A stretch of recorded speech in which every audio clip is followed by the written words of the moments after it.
Hedges. He is a Pulitzer-prize winning author of several New York Times bestsellers. He is a columnist for the website Truthdig and the host of On Contact with RT. Chris?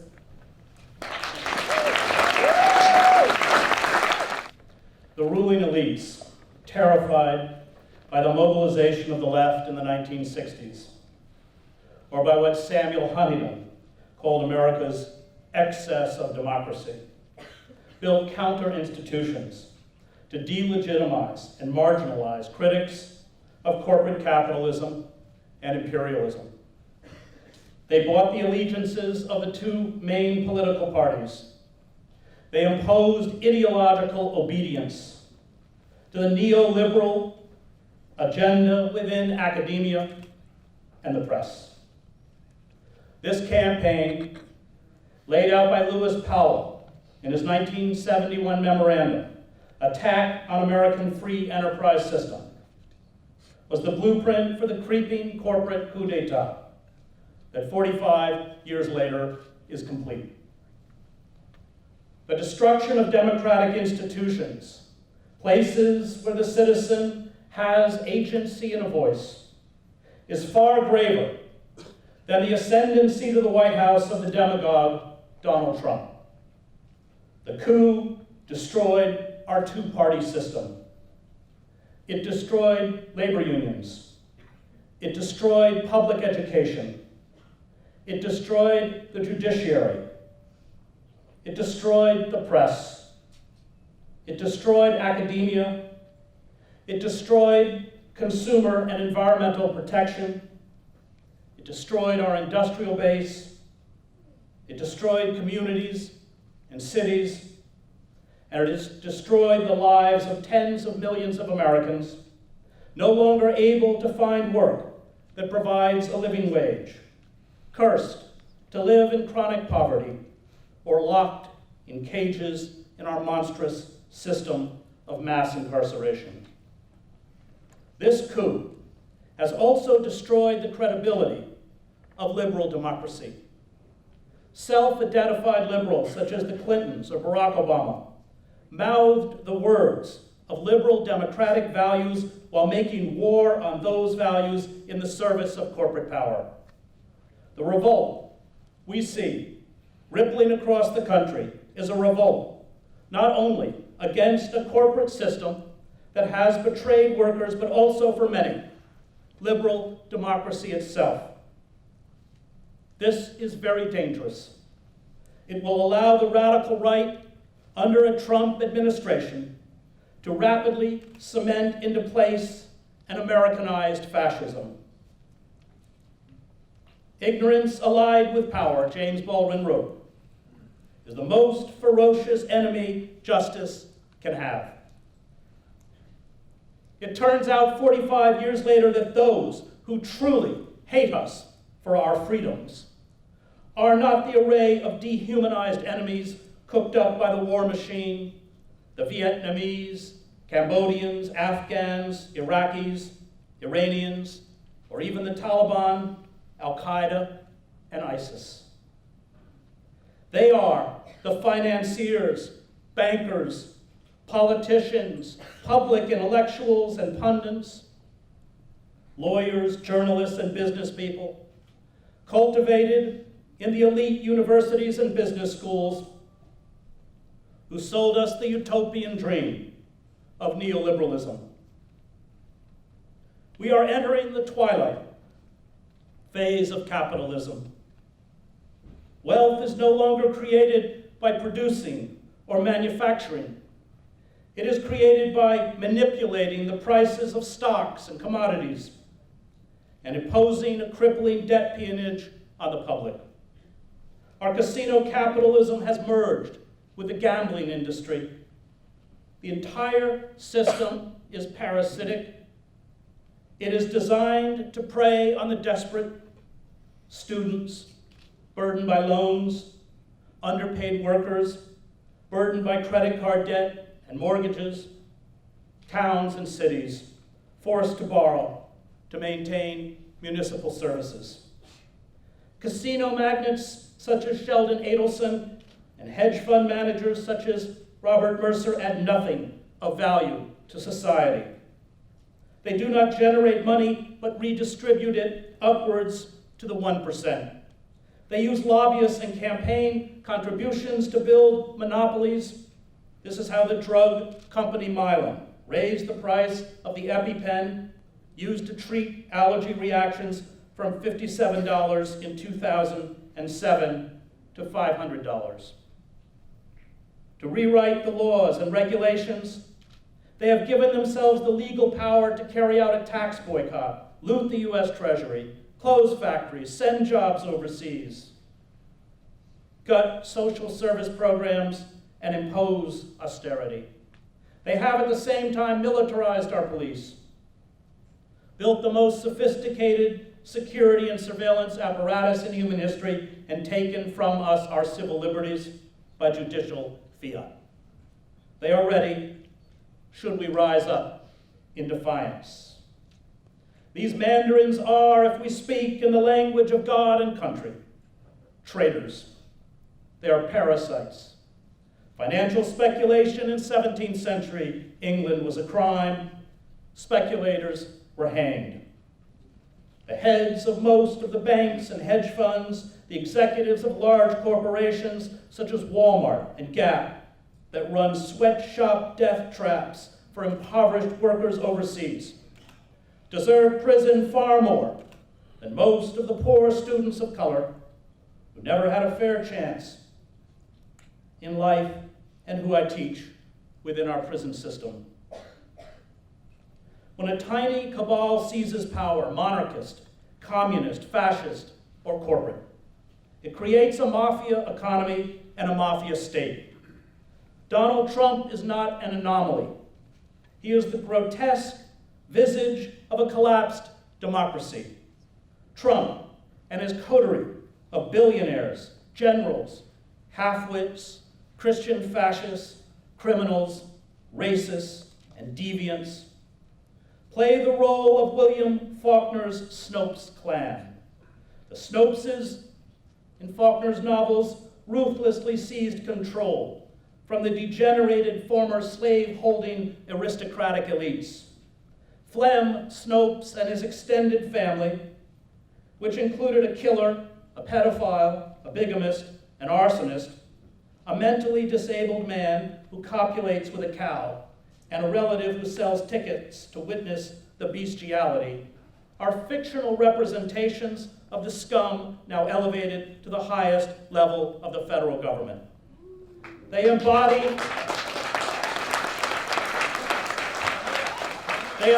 the moral rot unleashed by decay and unfettered capitalism. The usual reference to amorality, while accurate, is not sufficiently distinctive and by itself does not allow us to place them, as they should be placed, in a historical moment, the critic Irving Howe wrote of the Snopeses.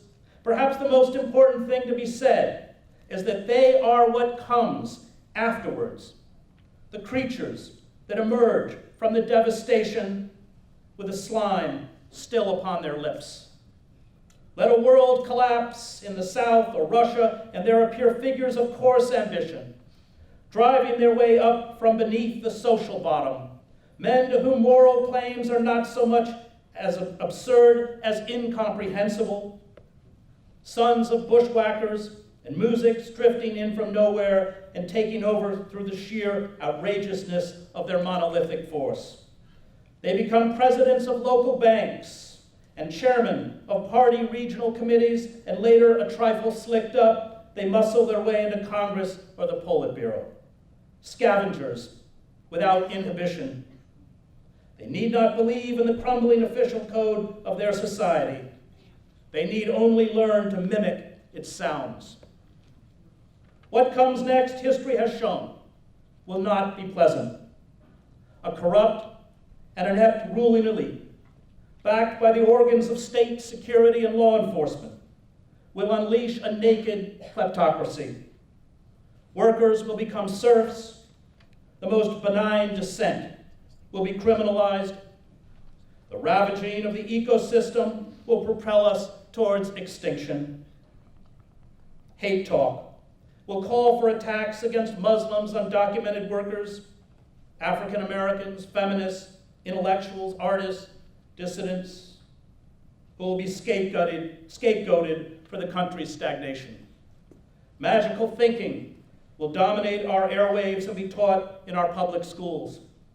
Art and culture will be degraded to nationalist kitsch. All the cultural and intellectual disciplines that allow us to view the world from the perspective of the other, that foster empathy, understanding, and compassion, will be replaced by a grotesque and cruel hypermasculinity and hypermilitarism. Racism, bigotry, misogyny, and homophobia will be validated by those in power. Our only hope now is an unwavering non-cooperation with the systems of corporate control. We must rebuild new democratic institutions from the ground up. We must not be seduced into trusting the power elites, including the Democratic Party, with 7 leading candidates to be the next chair of the Democratic National Committee demonstrated the other night at George Washington University that they have no interest in defying corporate power or backing democratic populism. And we must also acknowledge our own failures on the left, our elitism, arrogance, and refusal to root our politics in local communities. Rosa Luxemburg understood that unless we first address the most pressing economic and physical needs of the destitute, we will never gain credibility or build a resistance movement. Revolt, she said, is achieved only by establishing genuine relationships with the oppressed, including with people who do not think like us. Successful revolt surges up from below. Politics is a game of fear. Those who do not make power elites afraid do not succeed. All the movements that opened up the democratic space in America, the abolitionists, suffragists, communists, socialists, anarchists, and the labor and civil rights movements, developed a critical mass and militancy that forced the centers of power to respond. The platitudes about justice, equality, and democracy are just that. Only when power is threatened does it react. Appealing to its better nature is useless. It doesn't have one.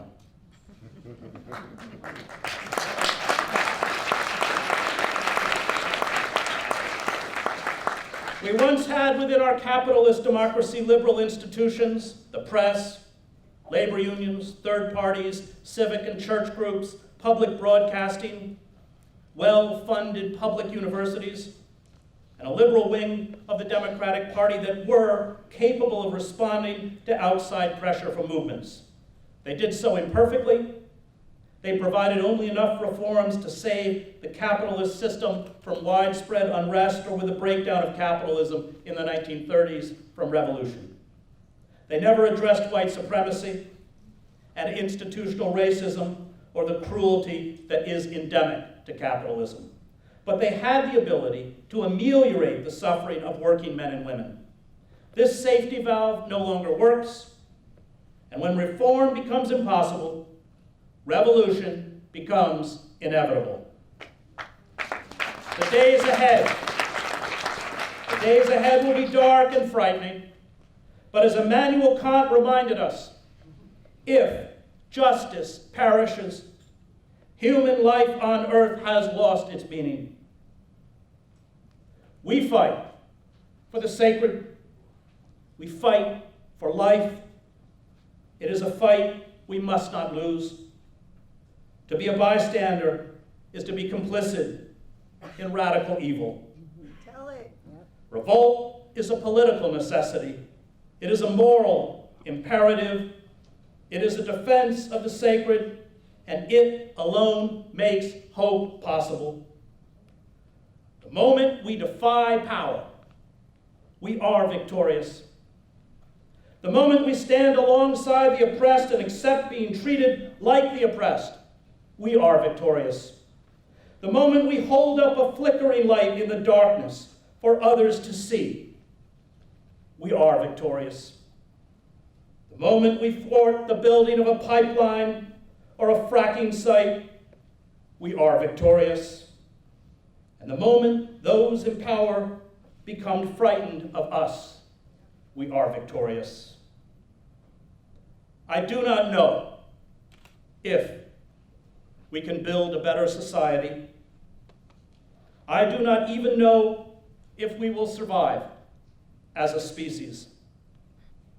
But I know these corporate forces have us by the throat, and they have my children by the throat. I do not fight fascists because I will win. I fight fascists because they are fascists. Thank you.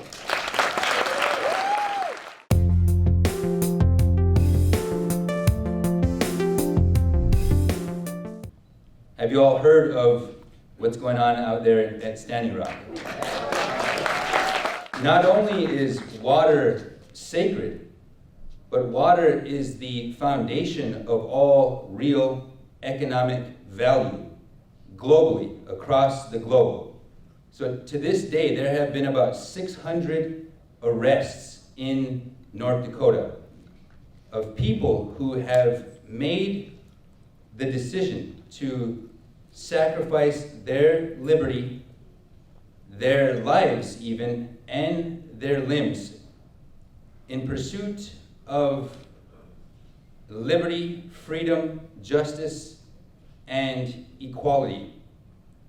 Not only is that struggle about a people's right to clean water, but that struggle is about the very sanctity of the American Constitution and whether or not we still have the right to speak freely, the right to peaceably assemble.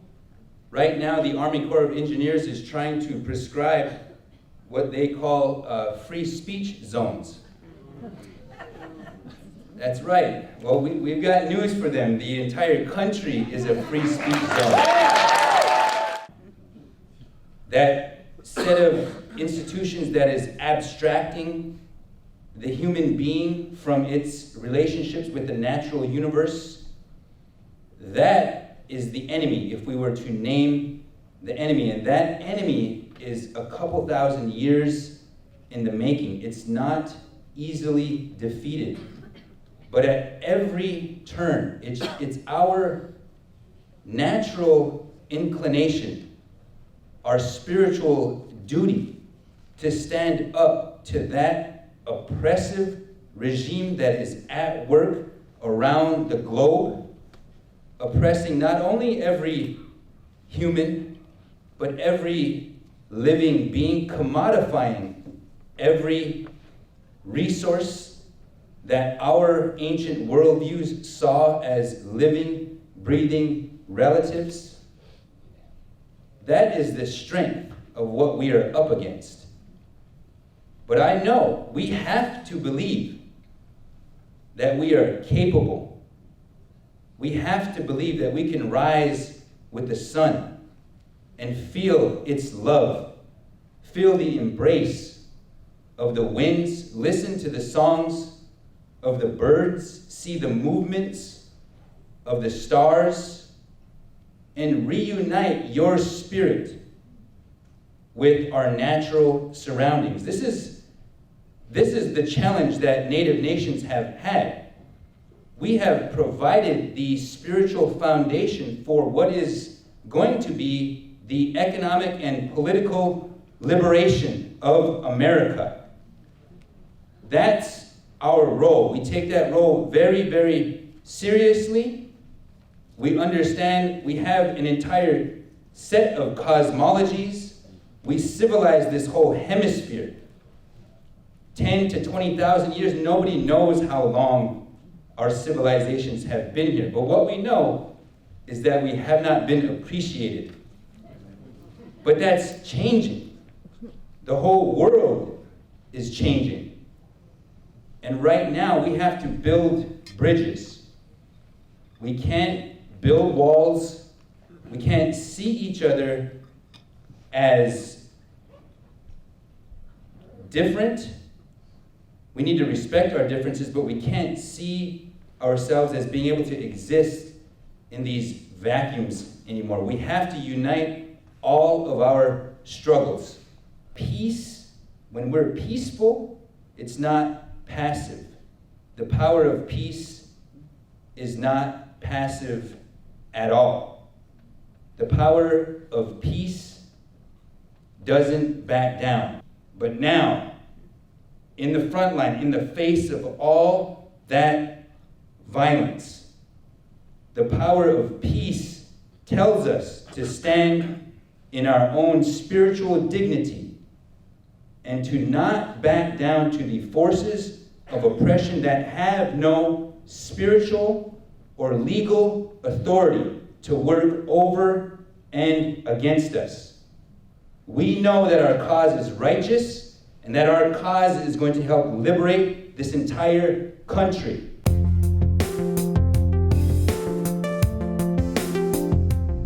Sisters and brothers, are you prepared?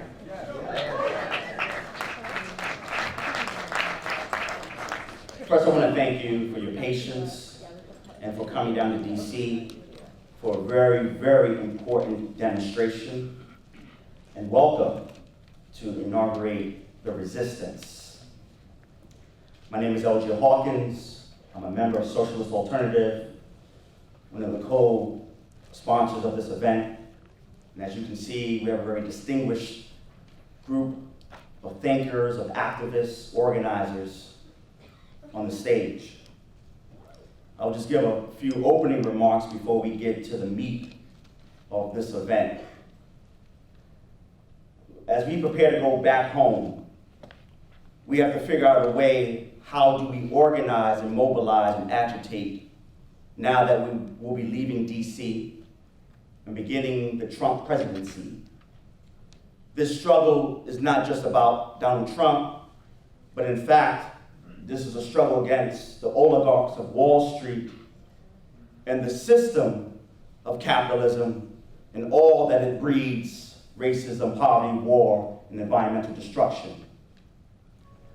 I'm reminded that this year is the 50th anniversary of Dr. King's Why I Oppose the Vietnam War. And in that speech, he did something that was very significant.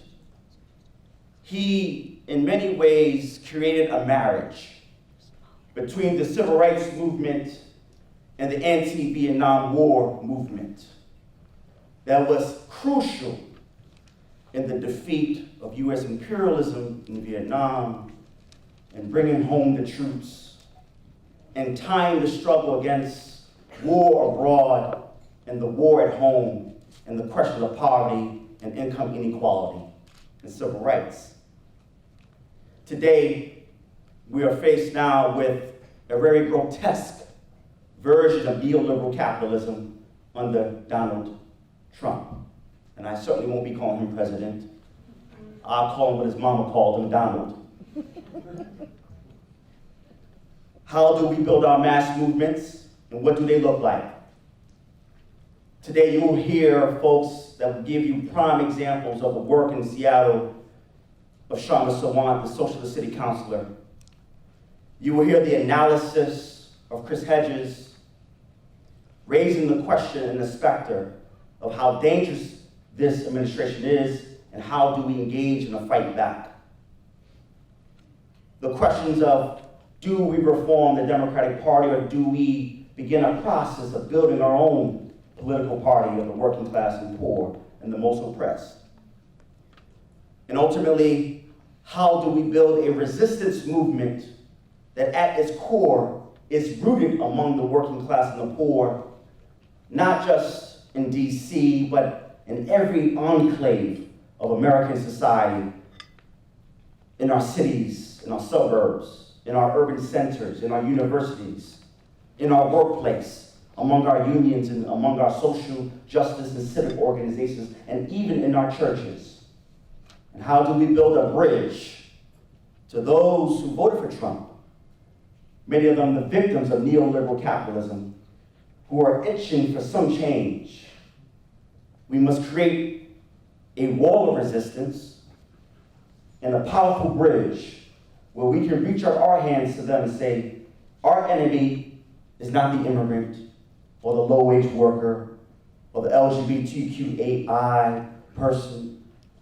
Our enemy sits at one Wall Street.